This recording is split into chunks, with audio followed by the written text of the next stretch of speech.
everybody. It's Allie, and welcome to our Y&R Chat for Sunday, February 27th, 2022. It's fine, you guys. Keemo's not dead. I am not even worried. This is all part of his comeback plan. Obviously. I don't care what the internet memorial website that Jack and Phyllis found online says. It's a fake.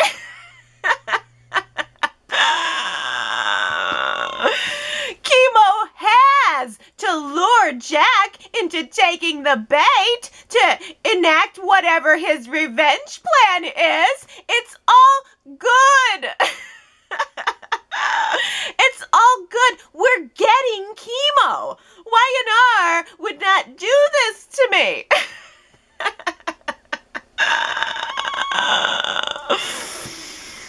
And if they did accidentally write a story where Keemo died, I am sure that they are busy in the office right now correcting it. It's okay.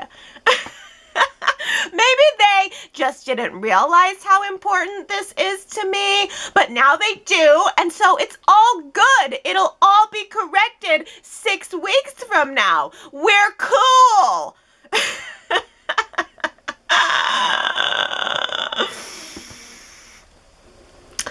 But for now, the story is that Phyllis tracked down the name of the owner of the building that Jack is being summoned to in LA, and it's registered to Hal Nguyen, which is Lon's father's name. Come to find out that Keemo changed his entire name to be that, and then he died online. And in Los Angeles. Whatever. There's holes all over this thing, such as why would Keemo change his awesome name Keemo to Hal? There it is. Proof that this is all a lie.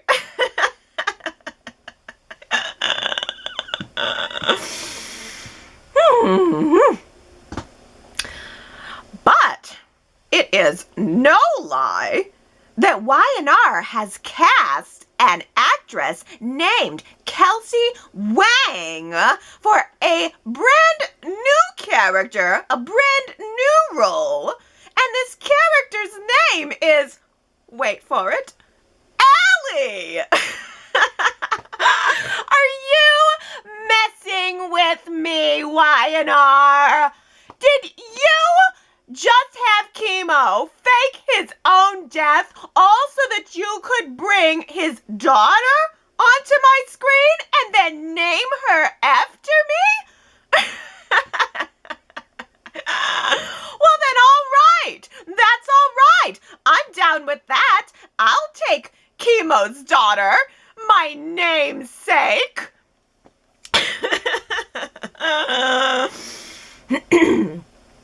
It's not spelled the same. It's not the same spelling of the name as mine, but it's all right. I can see Y&R's just, trying to keep it loose there. I get it. Of course, it was lovely this week to hear Tracy weighing in on Keemo and also weighing in on the Jack and Lon love story. I have to say, I think that Tracy gave us a pretty faithful retelling of Lon and of her death. And everything Tracy said matched up pretty closely to my memories of it all. I didn't really talk much about Lon last week because I was so keyed up on Keemo. But I do remember that Lon's death was very sudden. It was very unexpected, and it was very sad to me as a viewer. I don't remember Jack not telling Keemo that Lon was sick, but I'm sure that that happened, and I'm sure that it would have been because Lon probably told Jack not to tell Keemo. That was the kind of character that Lon was. She would have not wanted attention for her illness. She would have been thinking of her children and wanting to save them any pain. Lon was very similar to Hope in that way. They're sort of two female characters in the same category, I would say. And Phyllis managed to not flinch at all when Tracy called Lon the most significant relationship of Jack's life. She didn't blink an eye. I was watching her. But then Tracy added the epilogue that, oh yeah, Lon was the most significant love of Jack's life until you came along, Phyllis. Until you came along. Uh-huh. I think that's true. That tracks for me. I think it's fair. I'd agree with it. But then again, my viewing only goes back to 1993. I really didn't see much of Jack's love life before that. I really have no memories of Nikki and Jack being together. I don't know, maybe if you guys think that Nikki would have a higher place in the hierarchy of Jack's great loves. I don't know. I think we all know that it's Dina who is at the top of Jack's great love list. I mean, psychologically, Jack still wants what he couldn't have as a child. He wants the love of his mother. How's that for you, Freud?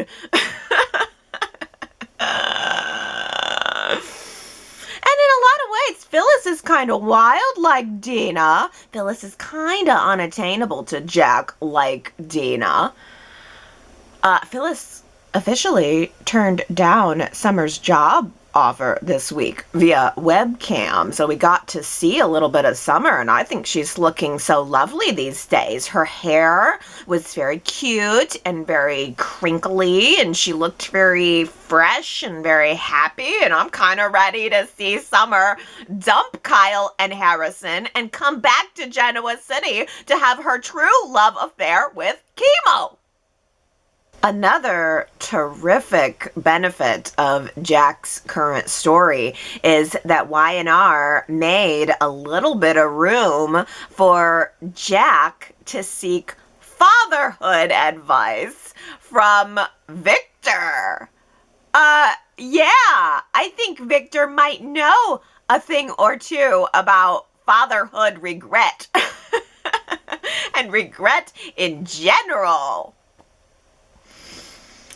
Who would have thought we would see the day, though, where Jack Abbott was offering to buy Victor Newman a drink just so that he could commiserate with someone who he darn well knows didn't handle the challenges of fatherhood the right way most of the time. What was it that Victor said on Friday? Nobody sets boundaries for my children except me. Victor's children are his chess pieces, and he's darn well not gonna let anybody else move them. Here's what I think. When Y&R cast Robert Newman, they were not casting him as Ashland Locke in the way that we remember him, played by Richard Burgi. No, no, no. Y&R was casting the Loch Ness Monster. That is what the fans have been asking for, the Loch Ness Monster. And now that is what we're getting. If it weren't for the fact that we know Ashland is lying to Victoria, what he is asking of her right now, everything that's going on right now in the dynamic of their relationship, would be completely reasonable. Ashland is asking for equal say, equal partnership. If the story were about Ashland and Victoria's love and relationship, that would be it. It would be about the power dynamic, the power struggle between them. But that's not where Y&R has decided to go with the story. Right at the exact moment that we got the recast, Michael now has evidence that he paid for from a doctor in Peru that tells us that Ashland falsified his medical records. He paid to have everything faked, and he never even had cancer. So we can see really clearly where this is going. Victor said on Friday, all hell is going to break loose, and I believe him. I totally do. I think that this Ashland Locke is going to be unstoppable. Ashland Locke is not going to lose this battle. He has already won. Victoria is getting ready to share the CEO title with him. He is getting ready to betray her. She is going to be devastated, and then she is going to have hate sex with him.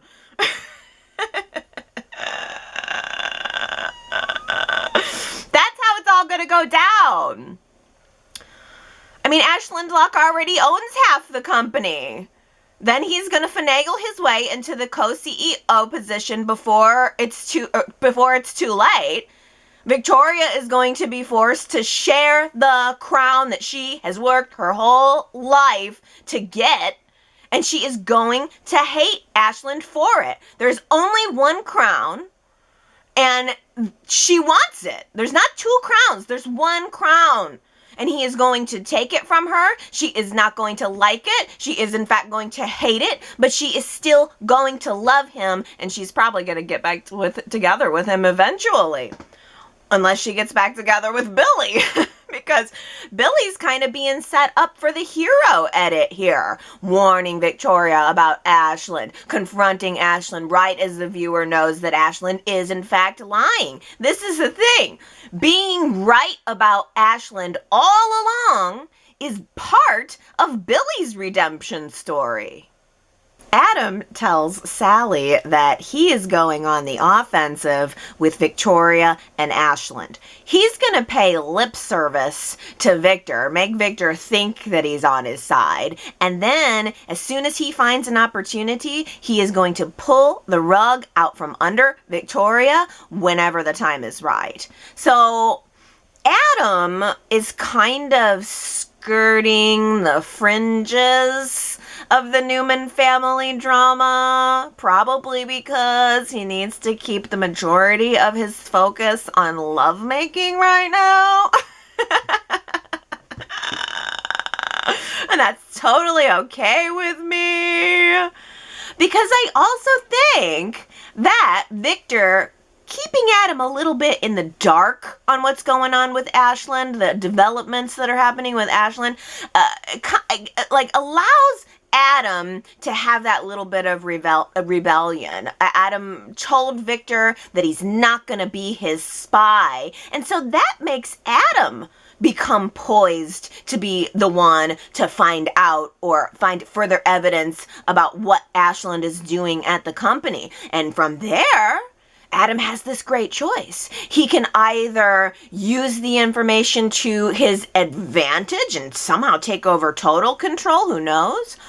Or Adam could choose to alert Victor or even Victoria about whatever Ashland is up to. And that would also create this great hero arc for Adam too, when he's not too busy sneaking Sally into his bedroom at the ranch to knock boots. I love it so much. I love it so much. The whole dynamic can be summed up like this. My dad just doesn't understand me. Gosh, that's good. It's just so perfect. Adam is a lover now. And it is amazing. I mean, his dad issues are there. They need to be there. They'll never not be there. But they're kind of taking a back seat for a change, for the viewers at least. What a great balance of seeing Adam being a lover and a fighter. Because I did enjoy seeing Adam stand up to Victor this week, saying, no, I am not going to be your spy. Leave me out of it, Dad.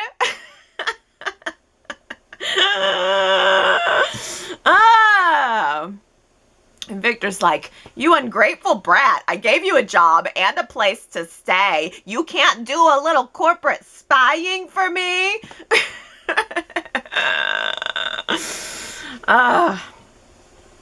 Adam's always going to be in this position, though. I mean, as long as he's under Victor's thumb, he's always going to be in this position. If Adam really, truly wants independence, he has got to get out of that job. He has got to get out of that house. He has got to do exactly what Nick did.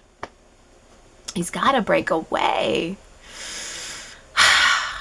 But what fun would that be? I mean, really, when you break it down, there's just so many places that he and Sally can have sex all over the office, and that's far more important. They can have sex in the office every day. They could have sex in a hotel room on their lunch break, coffee break, 20-minute paid break twice a day, or all of the above. I am really glad that Nate decided to take the job with Ashland at Newman Locke instead of taking Lily's job offer to work at Chancellor Industries, because Ashland is going to need a puppet. I mean, if it's just Ashland versus everyone in the Newman family, he has no allies. It's a way less dynamic setup. I think Ashland needs to use and betray Nate too. Or don't betray Nate and just use that friendship as a way to build up some empathy for the monster. Also, I just think there is absolutely no drama at Chancellor, not yet anyway, and I want Nate to be front and center in some action. I will take him any way that I can get him, and I am getting him right now, so I'm grateful for that. In two ways, we're getting him in the business drama, and then I honestly think the whole Dominic drama this week was just an excuse to give Nate one more chance to be a doctor before the character hangs up his white coat in exchange for a good-looking three-piece suit, and that is fine with me. But there's just no story right now if Nate is a doctor. He's got nothing to do, especially now that the Dominic health crisis has been quickly raised and then averted. So whatever. I'd say let's get on with it. Let's all just hit some of that Chinese takeout food, even if it's leftovers. Like, I'm sold on the Hunan Garden. Oh my gosh. Did you guys hear the way that Nate said, chow fun with black bean sauce? He said it all slow and sexy, like he was thinking about having sex with me while he was saying it. Dom is such a drag.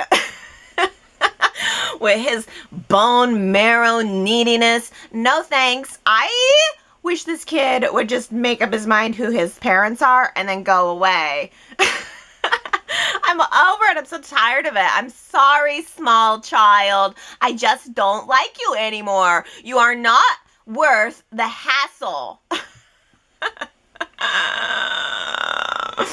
You're not a good enough plot tool to be worth this hassle. I mean, I'm glad that you're not going to die and whatever, but I need this kid to just disappear. He needs to just go up that chancellor's staircase, not to return until he is 18 years old, and conserve the plot in a better way. Y&R needs to be done with Dom drama already. They need to make it quick. They need to make it quiet. Just shift Devon's focus on over to something else. I mean, right now he has nothing else to go on. He's got nothing else in his life. Shift him over to something else. Let Abby focus on Chance's recovery and just move on. I'm sorry. I try to find a little something good in every story, and I really hate to say it, but it's just been so convoluted for so long that Y&R has completely lost me on this one. I am just not interested in the story of Abby and Devon sharing custody of this child that I'm not connected to. I am not interested in seeing and hearing how Chance and Amanda feel about it all. I am not moved by them all camping out in the Chancellor living room. It's just all a complete dud at this point. The whole health scare was just a week-long story arc for what? For the purpose of what? What specifically was the purpose of the health scare crisis? Like, I don't know if the whole 50%, 100% bone marrow match thing was just tossed in there to throw us off and drive us crazy, or if it is actually building toward another twist, but I don't even care at this point. I just want off the ride. I just want somebody to stop the kooky carousel ride and let me off.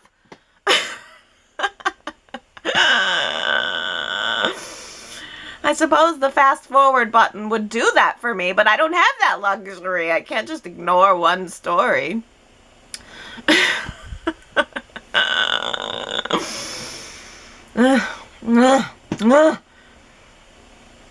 At least Chance is finally getting some help. Maybe we can get somewhere with his character. Sharon stopped by this week with a whole folder of counselors that he can talk to. Her personal favorite counselors were listed at the top. So organized, Sharon, just out of the kindness of her heart. Were there any tabs in this folder? Perhaps some sticky notes? Perhaps some scented stickers? For crying out loud, she took the time to put together that folder. Why not just take the counseling job herself? Moses and Faith are deciding to stay in town and go to GCU together. Aww. See, this reminds me of Nick and Sharon's days being a young man, young woman at GCU. And you never know. Moses and Faith could become the next Nick and Sharon. It seems like there's maybe only a few of us chatters who are at all enthusiastic about this. And specifically Moses. But I think that Moses has got charm and style, and plus you know all the reasons that I love Faith. So I'm really happy to be getting to see more of this couple. We're actually getting more of this couple, and that makes me happy. I was also happy to see Mariah and Tessa getting down to the business of wedding planning this week. I don't know about you, but I vote murder mystery wedding. That would be killer.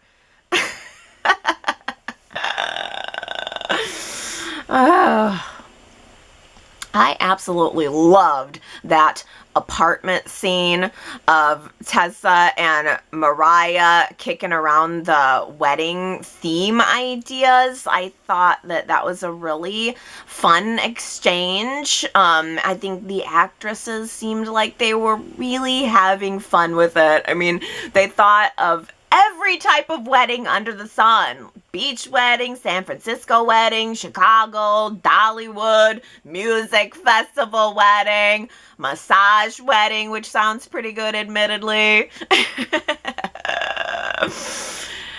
And in the end, I guess they decided to have all the weddings. All the weddings, all smashed into one, like a smash burger or something.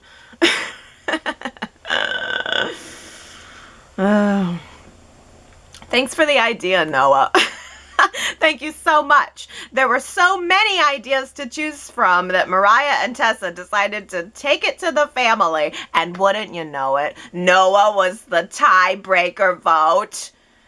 And he came up with the idea of the smorgasbord wedding, combining it all and saving the day. What a coincidence. Didn't Noah come up with the idea for the engagement party / album release party too? Noah is practically planning the whole wedding at this point. Before you know it, he's going to be picking out the gowns. Nobody in this room has clean hands. That was our quote from last week, and the answer is Adam. He was talking to Victor, defending his choice of COO in Sally, and whoa, practically everybody guessed that quote belonged to Adam. So congratulations, Marianne, Daisy, Lynn, Ellen, Gary, Henry, Tina, Juanita, Jamie, Sherry, Gina, Sue W, Cheryl, Sandra, Heather K, Tanya, Diana, Kamna, and Ambreen. Wow, I think everybody is just so tuned in to Adam and Sally right now that you're hearing every word that comes out of either one of their mouths. But can you do it again? Did you tune into this line? Here it is. The love is there. The rest is gonna follow. The love is there. The rest is gonna follow. Who said it? Well, if you think you know, go to yrchat.com to leave your guess. And if you get it right, I will give you your shout out during next week's Y&R Chat. Let's get down to your comments, starting with Herman, who says, so basically the Taraya wedding is going to be a carnival. Yeah, pretty much a carnival. That nails it. How romantic. A romantic carnival. I mean, we've had a romantic carnival before, so yeah, sure. I just hope we actually see it. I want to have a sense of the wedding. I don't want it to take place at the coffee house. I just hope we really get a sense of the wedding. No, I scratch that. I want a full wedding. That's what I want, and that's what I'm hoping for. Sherrod says, Mariah ran Power Communications, is an executive at Jabot. Tessa is a pop superstar that sings in front of thousands of fans. They both took down a sex trafficking ring, and yet all of a sudden they can't make any decisions without Noah's input. He had to suggest they get married. He gave them the engagement party theme, and now the wedding idea. I guess Noah will be planning their honeymoon too. Yeah, pretty much. I'm sorry. Hold on. I just got to look at this for a second because I forgot about Power Communications, Sarad. Is that not like the worst name for a company ever? Power Communications. It's so on the nose that it's like, bleh. But yeah, no kidding. Noah is having way too much input on this wedding. How much longer can Y&R keep this up with him? Nobody wants to see Noah just longing and longing and longing for something he can't have forever. I'm kind of wondering, though, as I saw it tossed around a little bit this week, if maybe Keemo's daughter will become a new match for Noah. Ooh, that could be good. I'm imagining they could be in the same age range. So maybe Mariah and Tessa will have their happy wedding. Maybe they will face challenges in the adoption process, and Noah can just move on. But let's talk about Keemo. Ellen says, no one in the Abbott family has seen or talked to Keemo in decades, but they all assumed everything was fine between him and Jack. No one ever wondered why Jack never visited him. No one ever invited him to a family event. Sure, they could have written a more believable backstory. Amen to that. But Gary points up that they explained Jack's abandonment of his son in the single episode effectively, I thought, by saying that it was Keemo who rejected Jack, wanting nothing to do with him after his mother died, getting our family man off the hook.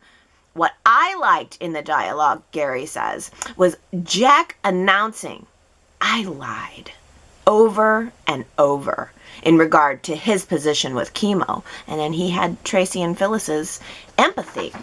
Yeah, that's true. I really liked being able to zero in on Jack in those moments. I did feel that Peter Bergman did such a great job in really conveying the emotion of, I messed up. It wasn't him. I lied to you all repeatedly over and over. I'm the one that was giving excuses for why Keemo wasn't there. I mean, yeah, that is a pretty good way of doing it, but yeah.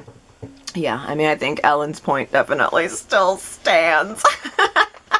I'll take Keemo any way I can get him too. Astra says, so did they really just kill off Keemo? I think the powers that be just got tired of fans asking about Keemo, so they just killed him off to keep us off their backs about it. I hope we find out that Keemo had kids and Jack gets to bond with them. Yes, but Astra, see, this is what you got to remember is rule number 1 of soap opera and any kind of fiction. Nobody is ever truly dead.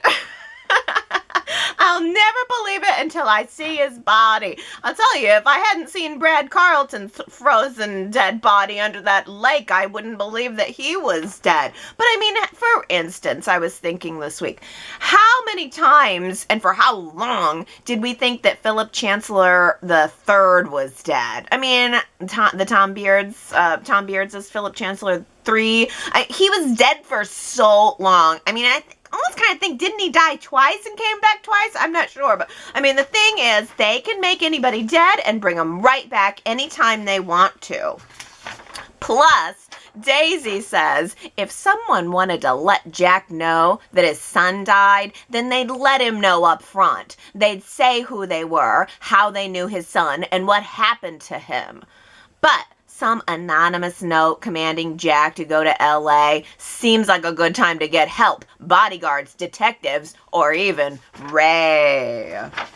Yes, I think that Astra makes a good point that it is probably going to end up being Keemo's daughter, Jack's granddaughter, who is reaching out with him with the text. But Daisy makes a great point that this is all unnecessary subterfuge, and it's either just a way of sort of dragging the Keemo's daughter entrance out for a couple of weeks, or it is going to play into a larger story. And you never know, fan reaction about it all could drive that. I mean, we could still drive it to the type of revenge plot that we were talking about last week, where Keemo has something to prove to his father, and everything that was said about him this week would fit absolutely flawlessly into that. So I really do think we still have room to bring on Keemo. So I think we need to make sure we embrace Allie.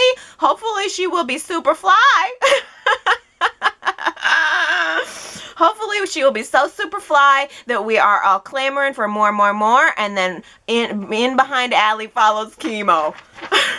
I'm going to have to get used to calling a character Allie. I feel like there was maybe one other time that a character was named Allie, and I don't remember if I was doing Y&R Chat or not, but it is probably going to throw me off to have to say my own name so many times during a Y&R Chat, but I'll adjust. And the cooler she is, the better. Well, speaking of cool stuff that so many people are loving right now, Gary says, with Adam and Sally Spectra, you have both the chemistry of the actors as well as the more important chemistry of the characters. Y&R has hit on a better than your average couple. Lots of fun in action. A+. Oh, I agree with you. This is so great. Great chemistry between the actors, Gary. Great chemistry between the characters. But we also have some plot in there. Some plot that's going to move them both forward, give them both challenges. Totally agree this is an A+. Jamie says, I'm still way into Adam and Sally. Most of their sexy heat and playful snarky banter that opens the door for them puts each other in check and opens up to one another without being completely swallowed up by the darkness of their past and present demons. Yeah, I mean, their dialogue is so good. It gives you a sense of their past. They're coming together to connect that, but they're also working together toward the future. So good, so good. It's just so nice to have both of them have someone to talk to. I mean, Adam really hasn't had that in a genuine way. It's really mostly only been in a superficial way. So now Adam has someone to confide in. And then I'm just flashing back several months into the past where we all felt like Sally was just on an island. She didn't connect into the stories the way that many of the other characters did. So, I mean, that has totally been addressed and resolved with the Adam and Sally pairing, and I think we need to give Y&R a big props for this. This is an A+ on their report card here. Adam and Sally is a big win for a lot of fans.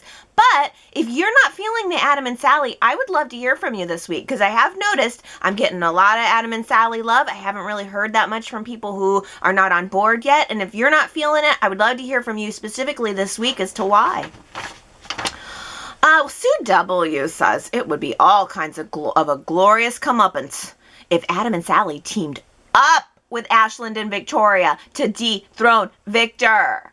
I mean, I get that that's hardly possible or probable, but of course the writers could come up with some outlandish thing. Shady gaslighting, Adam's got some experience there, and have Victor declared incompetent. Ooh, silly me. The great Victor Newman always prevails, and I know that, and I accept that. Checkmate. But just a little one-upping would be fun. I love that, Sue W. And that thought occurred to me, too, that what if Adam figures out what's going on at Newman Locke, what Ashland is up to? What if he teams up with him? What if Adam teams up with Ashland, Adam and Sally team up with Ashland against Victoria and Victor and Nikki? I mean, there could be something interesting there, too. I agree, you know, I love to see the great man winning, but some one-upping, I think, is a pretty good idea here. Oh, Sherrod says, Victor screaming at Adam like he's a child, by the way, that they cannot trust Ashland.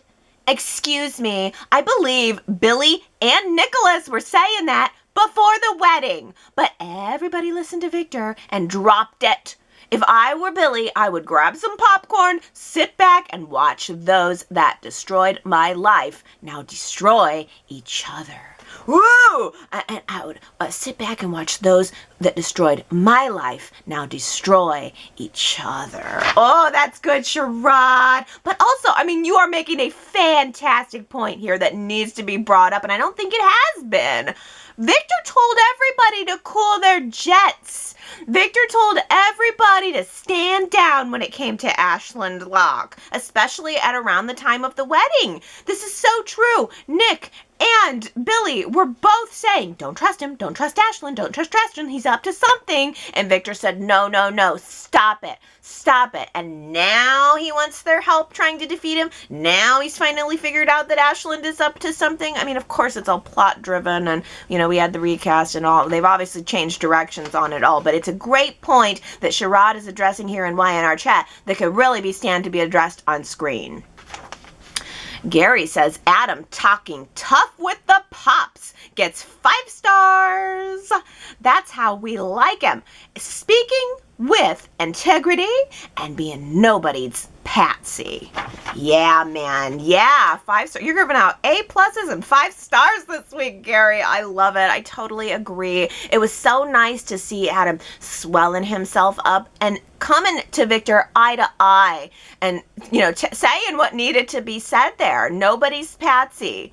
I'm doing my own thing here. And from that, I just wonder if we're going to see Adam maybe pull a little surprise. That's what I'd like to see anyway. But yeah, hearing Adam say, "I'm not gonna spy for you," was really refreshing. And Ellen says, "Hey, Pops, why don't you ask Nikki to spy for you?" Exactly. Hey, Sherrod also points up here, are we supposed to believe that business-minded women like Nikki wouldn't know why Ashland would fake his illness, and that Victoria would be so in love that she can't see why he's asking to be given the title CEO? This show is dumbing down the women again. Oh, Sherrod, I hadn't really thought about it in that way, but Nikki really should be taking heed of Victor's warning here, especially because she is the COO of Newman Locke, and especially because she's Team Victoria. She's Team her daughter. But I think that you are right here, that there's a spot with Nikki's character that could use some fluffing. Nikki can be in the dark about Ashland. She can be that. It's perfectly fine with me because I think it creates some light conflict between Nikki and Victor, but Nikki does not need to be closed off to the idea that Ashland is a scammer and that he could be hurting her daughter, especially now that she's been warned. I can see her in her usual fashion being like, "Victor, tisk, tisk, tisk." But now that she's been warned, she needs to have her eyes and her ears all over this.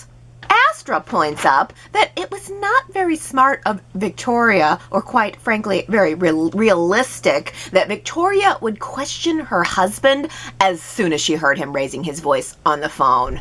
If she really wanted to know more about his conversation, why wouldn't she leave the office and listen from the doorway discreetly? That would have been the way to get the answers that she wanted.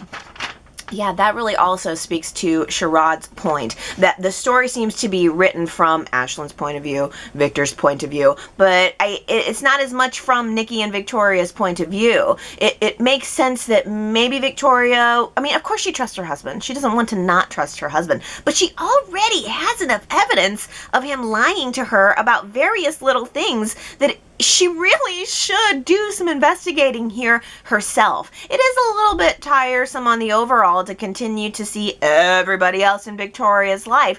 I mean, it's the same place we were around the time of the wedding at Tuscany. Everybody in Victoria's life is telling her there's something up with Ashland, and she's just sticking her head in the sand about it, She didn't learn anything from what happened with Ashland Locke, a.k.a. what was his name? I can't remember.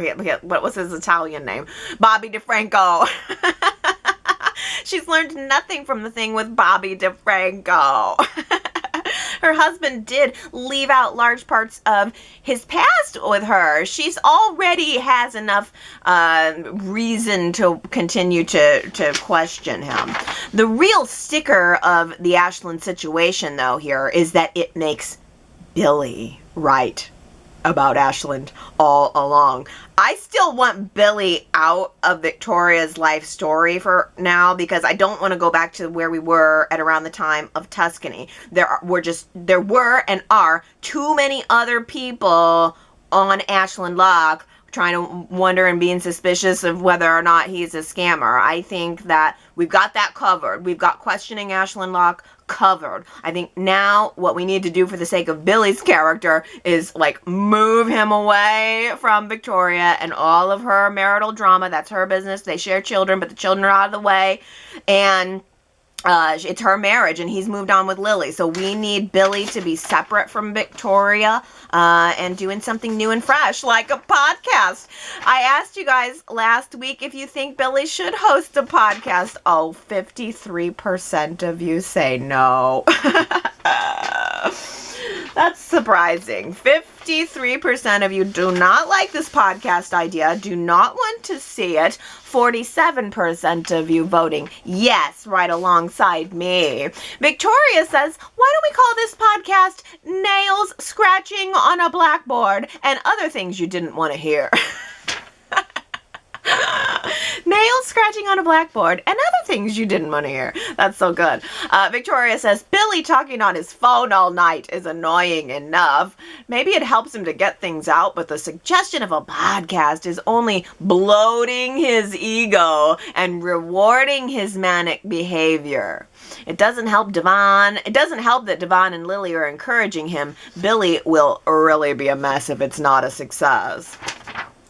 I think Y&R is a good idea here. I still stand by that. I still think the podcast idea is good. Where they didn't quite nail it, I think, was the length of Billy talking into his phone. We're going to need to see it a little shorter, and we're going to need to see something visual to accompany it. We need to see Billy in a studio. We need to get a sense of what this is doing for him.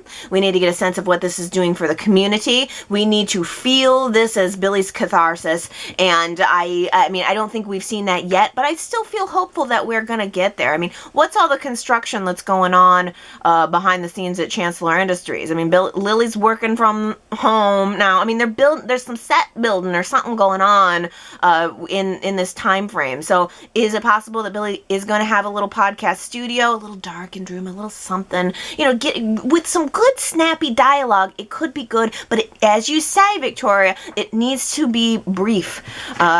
Brevity is the soul of wit, so they say. So I think we need to let Billy have it, but we need to see it in smaller doses so it's not as exhausting as Billy tends to be. Marianne V says, I think Billy would be great at doing a podcast. He likes to talk, especially about himself. Although, we don't need to see it. It's true, Billy does love to talk and talk about himself, so this really is a choice idea for him, and Lily has given it the green light.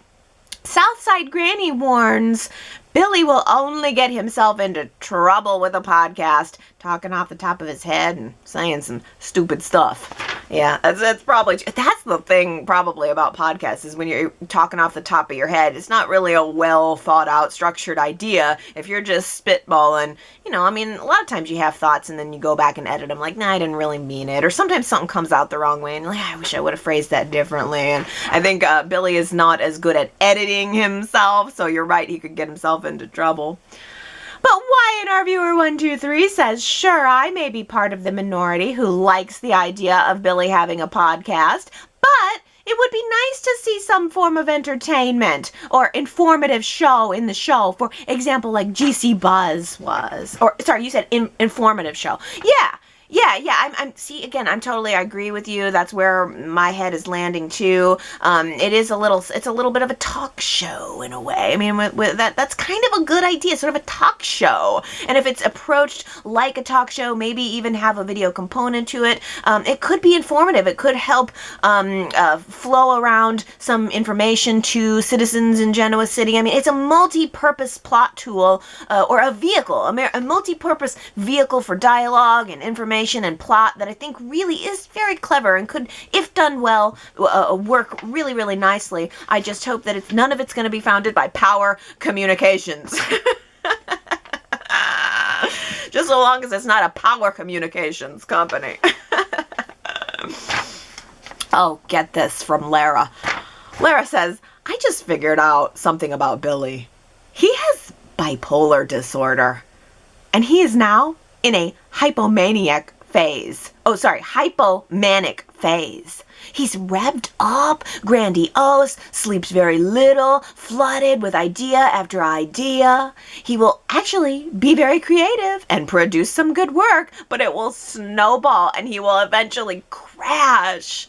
Sadly, the follow-up will be a crushing depression and a long recovery. One of my kids has this, so I don't know why I didn't clue into it right away. You know, Lara, that totally describes Billy Abbott. And I'm not just talking about, the last couple months, last couple years. Like, this is the essence of the character. He has these very manic flare-ups. He's into something very intensely.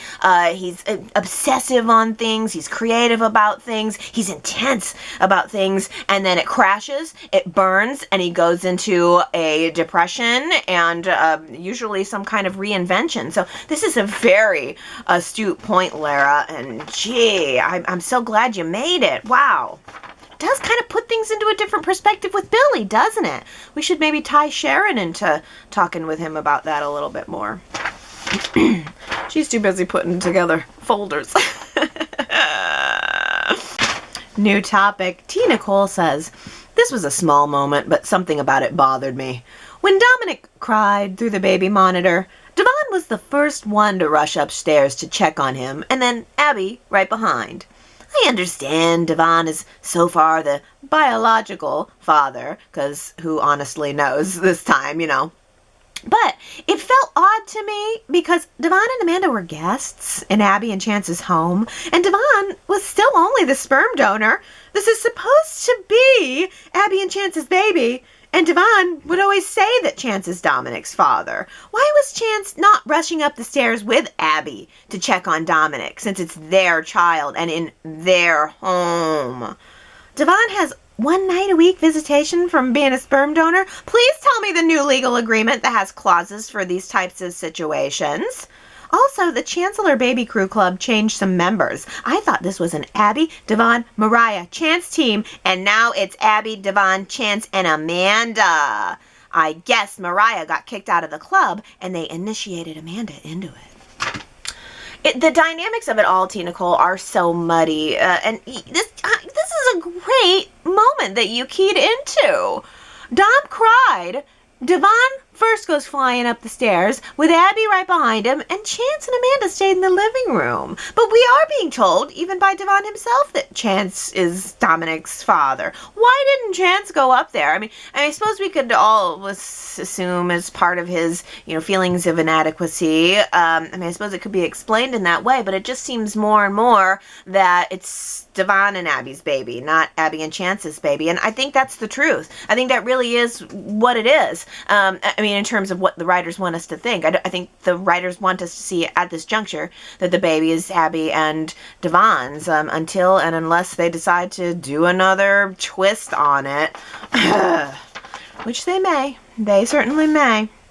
I also love your point about Mariah. That is so true. All of this was totally un-okay for Mariah to have feelings of attachment. And it's just, then again, Devon has the biological attachment, but Mariah carrying the child is biological. So it's just like, it's yucky. And it was yucky from the beginning, which is more reason why I just want to get out of it. I wish they would stop trying to, at this point, stop trying to fix it. Y&R. Don't even bother fixing it. Just get out of it. Just drop it. There was a part of me that was thinking when this whole bone marrow thing came up, like, are they just going to kill this baby? Are they just going to kill this baby? That's not what happened, but, you never know. Daisy says, it seems like Devon has become so passive-aggressive. He appears to be trying to control everything about Dominic, regardless of his mother's presence. Asking Nate to stop by without a word to Abby or Chance makes me think that Devon believes that he's the only parent that matters. I wonder if there will be a sad rude awakening for Devon when the next set of blood tests show that he is not the father. That's a good point, too. Devon asked Nate to stop by. He didn't say anything to Abby or Chance. The most Chance has really contributed to this week was offering to pay for the medical transport to let Dom go see Devon once he's well enough. Like, Devon's a billionaire. He's got more money than Chance anyway. It's not about the money. It's just, he said it was the gesture, but it's still like, Chance, where are you? Where are you? And do you think that there will be more blood tests? Are you thinking that we're still, it was, to me, okay, Dom's better. All right, everybody. It just seemed like such a, we bring it up and then the same, 1 week later, it's all resolved. Do you think it's not over? Do you think there will be more blood tests? Ellen says, cool! They can assess the effectiveness of bone marrow transplants right in Dominic's bedroom? No lab test required? I was laughing about that too. The fact that it's a house call and the fact that they're like, okay, we'll just go up and totally like do all these tests upstairs. It's the worst. It's the worst. Just stop it, Y&R, okay? Just stop it. Any resources, be they mental or physical or financial, that you are putting in to the Dominic story, just stop it all right now. Redirect all those resources over to Keemo. That's all you got to do. We can fix this together. Easy peasy, 1, 2, 3. Ellen also says, good point from Devon to Chance. Devon met Neil as a teenager, and Neil became the center of his world. Chance needs to stop questioning himself and let his relationship with Dominic grow. Yes, that insecurity from Chance sure crept back up this week, kind of out of nowhere when it seemed like Chance was feeling so much better. I think it's a response. I think it's a response to whatever changes they decided to make on the show. I kind of am still wondering if Y&R is deciding now, okay, we better make it look like Chance is getting some therapy. That the reason Sharon ain't in it, because they ain't going to spend much time on it. They just want to quick get Chance some therapy. We got to work, somewhat slowly on getting him better, but faster is better. We got to get Chance better. And then they probably are going to spin it to that somehow, some way, Chance is the father. It's just the bone marrow thing. Could they really have brought that up and then dropped it for no reason? Yes. But there's just a part of me that thinks, I think they're building Chance up, gonna, build his confidence back up, and then they're going to reveal that he is the father after all, and Devon's just gonna go, still have a bond with the baby, but, for the most part, he can go kick rocks. Y&R viewer 1, 2, 3 says, there's something off with Chance, and it's not the actor. It's the storyline. Get the Dominic storyline over with and let them be a happy family. Yeah, I think this is an important point to make, Y&R viewer 1, 2, 3, because it's not the actor. I mean, it's not the new actor's fault. There's nothing wrong with the new actor at all. I think I preferred Donnie's portrayal. I still don't know which it is, sorry. I preferred his portrayal, but at this point, the problem with Chance is not about the actor, it's about the writing. And it's hard to erase from my mind a year-long angst that I've felt about him being missing in action. It's hard to not hold on to how bad Y&R botched this whole story and continues to botch it. Superplex left me a message left a message for us all this week. Stepping back from Y&R for a little while, specifically because of this Dominic storyline. And I just wanted to say, Superplex, you will absolutely be missed. But I think it's okay to take a break. Like, if Y&R has not earned your viewership with one or more stories, then don't give it to them. I mean, I think that as soap opera fans, we're very loyal people. We've talked about that in the past. And I think that as loyal people, that means that we can sometimes hang on to things that aren't working for us. But I say, if Y&R does not bring you or anyone, anyone out there listening to this, if Y&R is not bringing you joy, don't watch it. That's my best advice. Make room for something in your life that actually does bring you joy.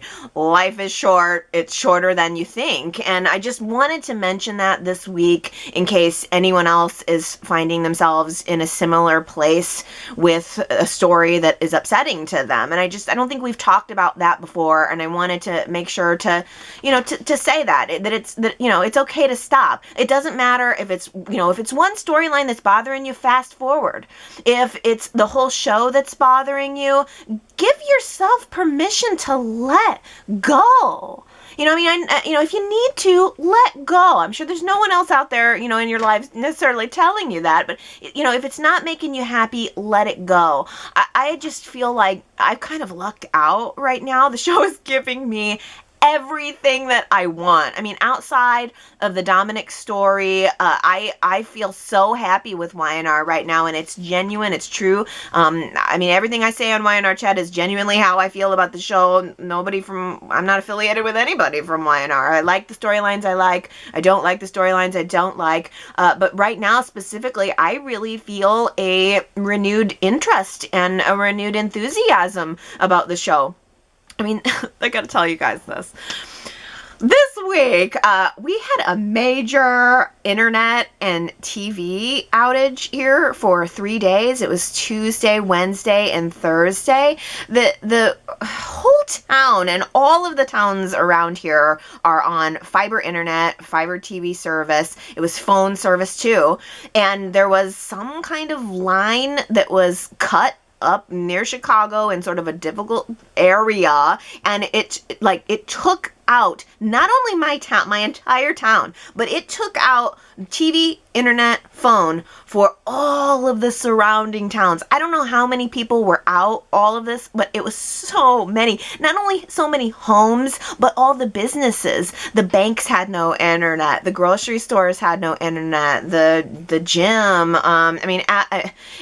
Nobody had it. It was this weird ghostland of life in the world before the internet, which is fine with me, by the way. I could really care less if I had internet. But I recently switched over to watching Y&R on Paramount Plus. I received a subscription for 1 year for Christmas, and I really have found that is so much easier for me. I don't have to do the work of skipping the commercials. It's usually there right on time, no fuss, no muss. And so I've really enjoyed watching the show on Paramount Plus since Christmas for the last couple of months. But not having internet meant that I could not watch Y&R for 3 days. I could not log into Y&R Chat and or see the website for 3 days. I was lost. I was lost, you guys. I mean, I honestly, it's amazing to me now that I realize that in just 3 days, I had completely lost the structure of my life. I mean, one of the main parts of structure for my life was now gone. I was lost without it, but I was also lost without having my fantasy. Like, I don't think that I have processed any time recently in my adulthood how much the ongoing story of Y&R and how much the ongoing momentum of Y&R Chat really frames a large part of my life. And not having it for 3 days, I missed it.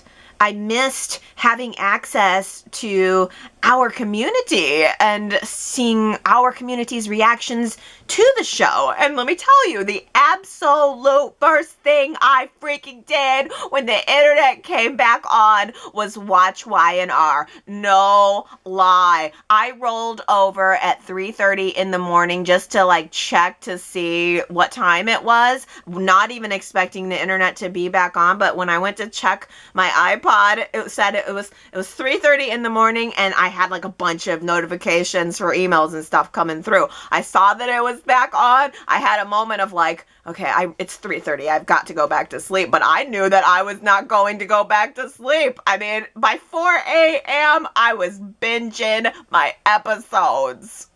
And it felt good, let me tell you. It felt good. But I was also dying because I'm the whole Keemo thing's happening this week and I can't see it.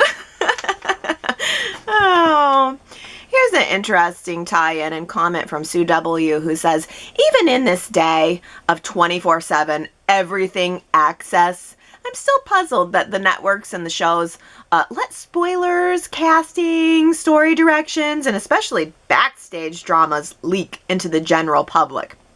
I suppose viewership analysis find that the surprise factors don't pay off as much as the being in the know does. But soaps have definitely lost the suspense and the wow that they once generated, as fans are generally privy to what's going down before it finally does. And character perception can easily be skewed by how much a viewer likes or dislikes an actor's real life persona / circumstances. Not judging any of this as good or bad, I'm just rambling and reflecting on how our TV watching takeaways, habits, and expectations affected by the celebrity and the media access have changed over time. Sue W, I can't. Thank you. This is so good. This is why I love Y&R Chat, because this I would not have like pulled this thought together myself. But I'm so happy to be able to present this wonderful, wonderful idea to the rest of the chatters, because it is amazing how much it has changed. And you're making a great point too. I don't like spoilers. I enjoy hanging on to that essence that drew me into Y&R, the anticipation of the next episode, and I have no idea what's gonna happen. I remember feeling, specifically, for instance, when Cassie died. I didn't know that an actress was leaving the show, so I remember being on the edge of my seat going, this isn't gonna happen. They're not gonna kill Cassie. Cassie's not dying. She's not really dead. And only to bring the hammer down. And is this a good question? Have the networks just decided that the being in the know has more return for them than the twist and the not knowing, and that probably is the case. In some ways, the internet just changed soaps so immeasurably. And Sherrod makes a really interesting point here by saying, I like how we didn't know everything about everybody back in the day. You only caught up if you bought Soap Opera Digest, an actual book that came out once a month. Ah, the good old days. Yeah, and being without internet this week really also gave me a lot of those thoughts too. Just sort of existing in the world without the internet for a couple of days was very impactful to me. But I also like what Sue and Sherrod are bringing in here, in that it's better to not know about the actors. I've said that so many times. That's why I don't like to watch interviews. I don't want to know who the actors are. I don't want to know what they think. Not even just about Y&R, or about anybody. I don't want to know what anybody thinks about anything. Because it's so tempting. We then boil them down to the essence of, oh, so-and-so thinks this about that, well then, and so it's just like, that's not, I like to live a little more openly, and that's why I want to approach Y&R. I want to approach it openly and for the story, and I think maybe in a way that's why books are appealing to me a little bit more at this point in my life too. There's nothing to know about a character in a fictional book. I'm not going to go and look about the actor who's playing with them. I can easily avoid spoilers. There's something just a little more appealing to me about that bare bones approach. But it's also probably getting older, and that has to be a part of it too. Nostalgia has to play a part of it, in that I kind of do. When talking about Keemo, I probably do value things from back when the world was a little more simple. Maybe we're all, as we get older, a little guilty about that, but yeah. I love this. This comes up from Gary though too. A beat up old vendor with the Genoa City Chronicle inside seems so retro.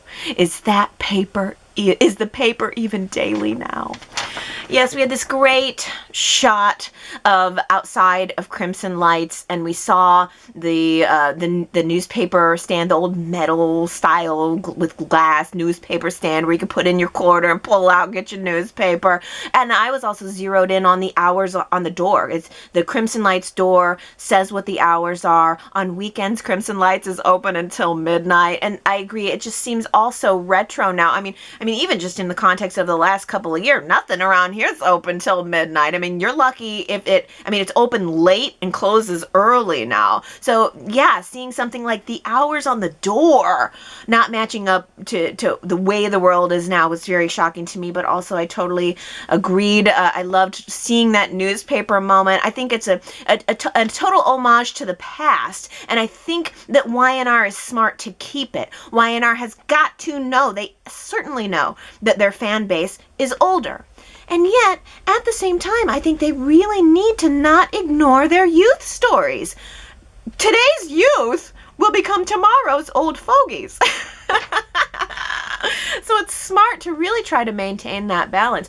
There's so much that Y&R is trying to do on a daily basis under so much, I'm sure, intense circumstances. I mean, they're trying to write perspective for a dozen characters at a time. I can't imagine how hard that is. What do? Do they say, okay, you, writer A, you're in charge of these 3 characters, and writer B, you're in charge of these 3 characters, and with all the scripts, do they go in and does everyone get a pass at them and make sure that that script is true to who their character is? Is that much thought put into it at all?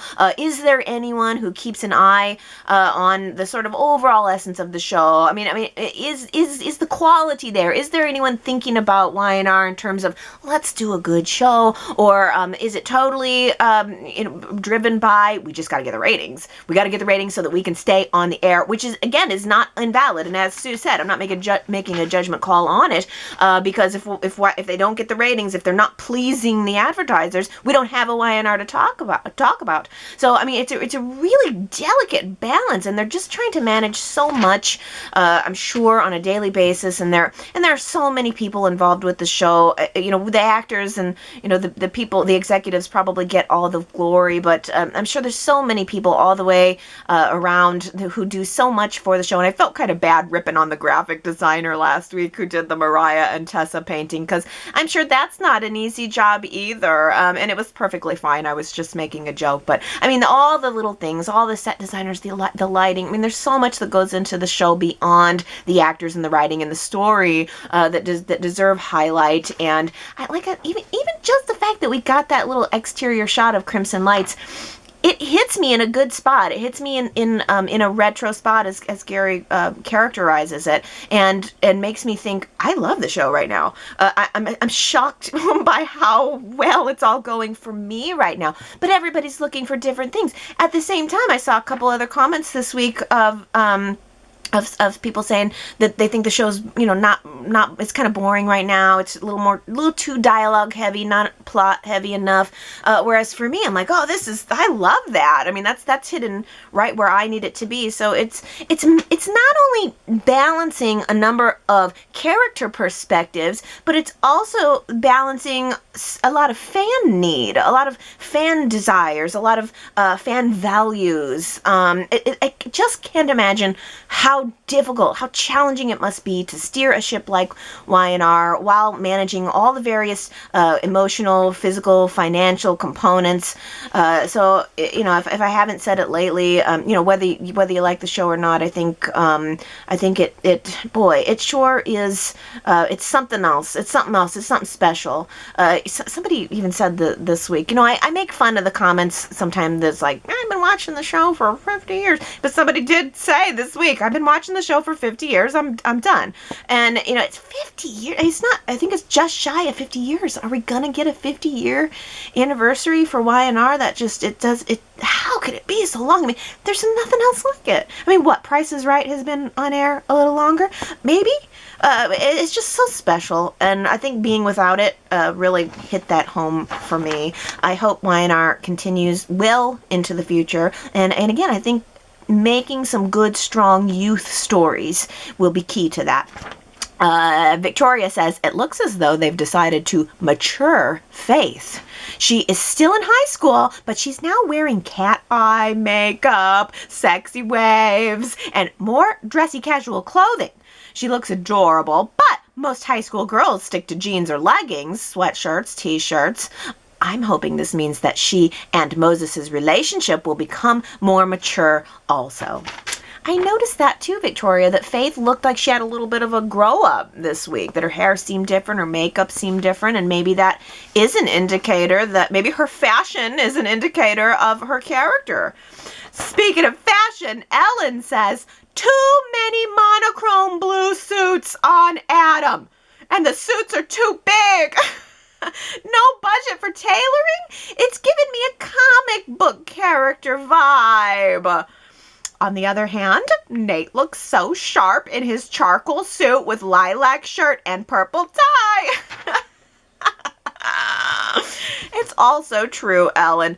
Let me tell you, first, just let me get this out of the way. Nate is so damn good looking, I can barely hear a word that comes out of his mouth. He did a lot of talking this week, and I, honest to God, found myself thinking, like, I don't know even what he's saying. His lips are moving, but I don't hear the words coming out of his mouth. That man, I mean, oof. If anybody has any salacious photos of him, please feel free to send those to me. That's one thing I can be grateful for the internet for. But more importantly, Ellen, you freaking nailed Adam's style by calling it comic book character. That is such a good description of Adam's attire as of late. He looks like a comic book character. And Ambrini says, Adam's suits do look big. He's tall, hot, and trim. He should wear something more fitted. It's the jacket that's the problem. And while we are at it, can they move his hair swoosh to the other side? That is so good and so true. It's too big. His clothes are oversized. I mean, you guys nailed it. It is the color, but it's that his clothes are too big on him. What's up with that? His hair doesn't bother me as much as it bothers other people, but I do see it. I see the issue. But yeah, it's the fact that it's all too big on him. And it's a lot. It's a lot. And on the other hand, Sherrod says, speaking of fashion, I loved Sally's attire with the black leather skirt and the skinny black top with the fringe.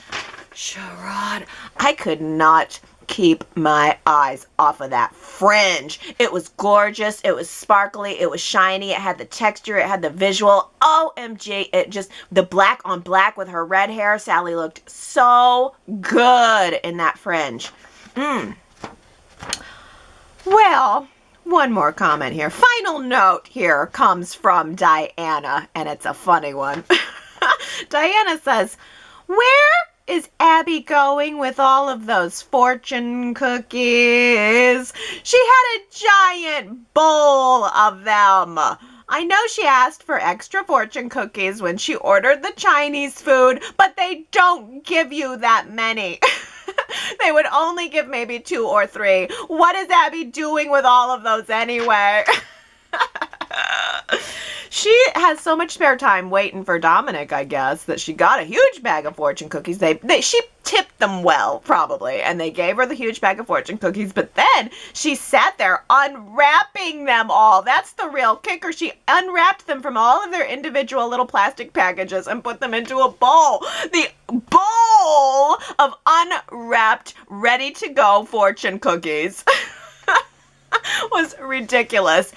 And sorry to say, but Nate biting into one of the fortune cookies as he walked out the door. Nate, I'm sorry. You can bite into me anytime, but nobody, absolutely nobody bites into a fortune cookie unless you want a mouthful of paper.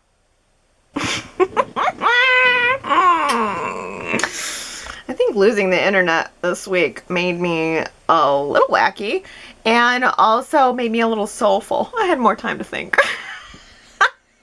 Dang it, that's what it boils down to. I didn't have Y&R, so I just got trapped in my head for 3 days. Sometimes that can be a good thing in small amounts, but 3 days? With no Y&R? The whole world could stop spinning as long as I got... If Y&R is on from 11 to 12 on weekdays, then my world is fine. Oh... You guys make up such a huge part of my world. I was like, oh gosh, I hope Y&R Chat. Usually I update the website every day, and I'm like, I hope nobody thinks anything's wrong with me. I didn't want anybody to be, noticing that nothing was updated and worried about me. But literally, I couldn't even go to the next town over to find Wi-Fi to say I'm okay. It really highlights how totally dependent we all are on internet at this point. Goodness, but it's back. I'm back. I can't wait to see what you guys have to say about the show this week. Go to yrchat.com to leave your comments. Let me know how you're feeling about the show, and I will be back next Sunday to chat with you all about it again. I love you guys.